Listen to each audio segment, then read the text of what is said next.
নীরার অসুখ, কবি সুনীল গঙ্গোপাধ্যায়।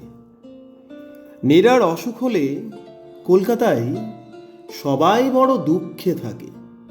সূর্য নিভে গেলে পরে নিয়নের বাতিগুলি হঠাৎ জ্বলার আগে জেনে নেয় নীরাজ ভালো আছে। গির্জার বয়স্ক ঘড়ি, দোকানের রক্তিম লাবণ্য, ওরা জানে নীরাজ ভালো আছে।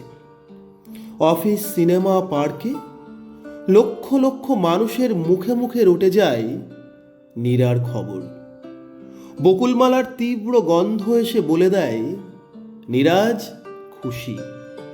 হঠাৎ উদাস হাওয়া এলোমেলো পাগলা ঘন্টি বাজিয়ে আকাশ জুড়ে খেলা শুরু করলে কলকাতার সব লোক মৃদুহাস্যে জেনে যায় নীরাজ বেড়াতে গিয়েছে। আকাশে যখন মেঘ, ছায়াচ্ছন্ন গুমোট নগরে খুব দুঃখবোধ। হঠাৎ ট্রামের পেটে ট্যাক্সি ঢুকে নিরানন্দ জ্যাম চৌরাস্তায়। রেস্তোরাঁর পথে পথে মানুষের মুখ কালো, বিরক্ত মুখোশ। সমস্ত কলকাতা জুড়ে ক্রোধ আর ধর্মঘট। শুরু হবে লণ্ডভণ্ড।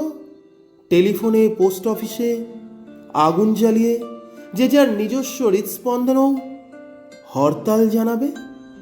আমি ভয়ে কেঁপে উঠি। আমি জানি, আমি তৎক্ষণাৎ ছুটে যাই, গিয়ে বলি, নীরা, তুমি মন খারাপ করে আছো? লক্ষ্মী মেয়ে, একবার চোখে চাও, আয়না দেখার মতো দেখাও ও মুখের মঞ্জুরি। নবীন জলের মতো কলহাস্যে একবার বলো দেখি ধাঁধার উত্তর। অমনি আড়াল সরে বৃষ্টি নামে। মানুষেরা সিনেমা ও খেলা দেখতে চলে যায় স্বস্তিময় মুখে। ট্রাফিকের গিট খোলে। সাইকেলের সঙ্গে টেম্পো, মোটরের সঙ্গে রিক্সা মিলেমিশে বাড়ি ফেরে যে যার রাস্তায়। সিগারেট ঠোঁটে চেপে কেউ কেউ বলে ওঠে, বেঁচে থাকা নেহাত মন্দ না।